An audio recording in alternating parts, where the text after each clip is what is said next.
Well, good morning and welcome to Thursday. I'm kind of torn in this Thursday thought between two topics that have been on my mind in these past few days. One was my witnessing a simple act of kindness on a public street in Wichita toward a homeless, wheelchair-bound woman. And the other was the monthly blog post by my friend in Milwaukee, Wisconsin, Kendra Brookheis, as she described something that happened in her immediate neighborhood. I think that somehow these two stories come together in some way. I just can't seem to make them do so quite yet. But hopefully as I go through this thought today, some of the pieces are going to fall into place. Now, the act of kindness came as I was walking along West Douglas a few days ago, getting some exercise in the afternoon warmth. As I walked toward a woman in a wheelchair coming toward me, I noticed the classic signs of homelessness in her, as well as obviously her inability to walk. She had stopped and she was conversing with a couple of women outside an office building. She was asking them for directions to some place. I didn't hear where that was. The women, who I believe were on their work break, assured her that she was on the right path. And as I passed by the wheelchair, one of the office women asked if the lady in the wheelchair would like for her to push her across the next street, which was Waco. The woman in the wheelchair readily and thankfully agreed. Well, as I continued on my way, I looked back a couple of times and noticed both women with the wheelchair lady, one of whom was pushing her.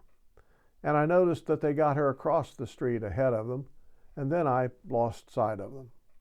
Truly, that was a random and simple act of kindness that crossed the socioeconomic and class barriers. Now, the other event came through Kendra's monthly blog, where she described some goings-on in her immediate neighborhood that were both illegal as well as immoral. She and her husband had contacted their city representatives and tried other ways to mitigate the situation with no results. They'd also contacted social service agencies and faith-based nonprofits and received much the same response, or lack thereof. It seemed that there was no easy solution to the problem. Well, Kendra learned kind of a hard lesson, that there often is no quick and straightforward answer to many of the societal ills of today. One of the faith-based ministries that they had contacted for help with the issue responded to her in this email regarding helping women who are caught up in homelessness and human trafficking. This is what the email said. So that I don't get your hopes up about immediate resolution, I want to give you a sense of the process of change. Once a woman engages with our services, we begin working on her housing challenges, if that's the reason she's on the street. And because of the extreme lack of housing resources in our community, it can take 3 to 5 months to help a client access permanent housing.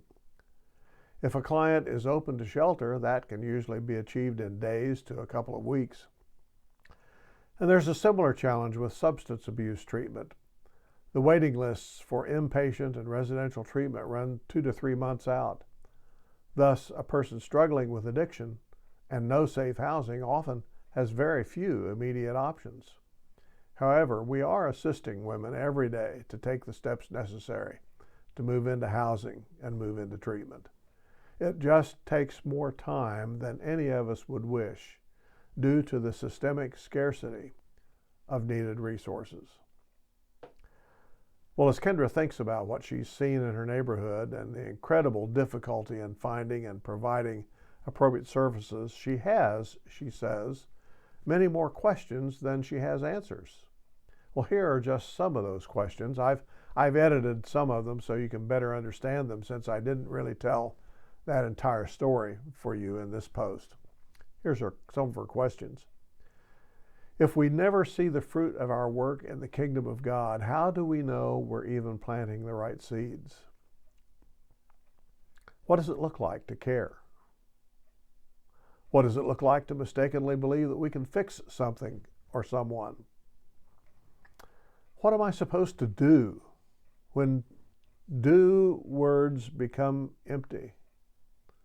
When does silence further harm instead of help?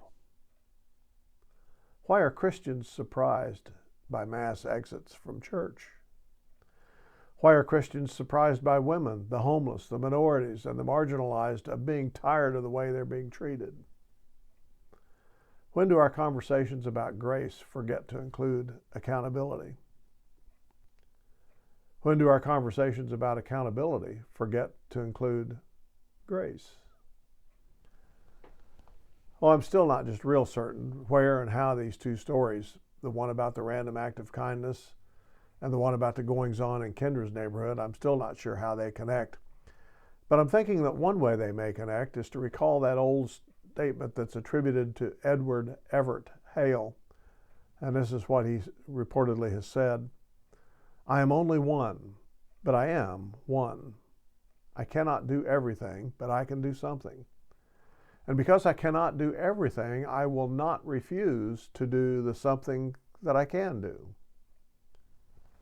Well, sometimes those of us who work with parts of society who present with some kind of profound need, we become overwhelmed at the magnitude of both the problem as well as the proposed solution. And we come to the point that we say, what is the point? Why am I paddling against the current? What am I accomplishing here besides busy work? I can't fix this, and I can barely put a Band-Aid on, so to speak, enough to cover the need for a day or two. We can bring that idea, I think, down to these two events. What did pushing the wheelchair lady a few hundred feet really accomplish? Did it fix her homelessness or her inability to walk? Were those two women paddling against the current, so to speak, when they offered to help her? Should they have done more?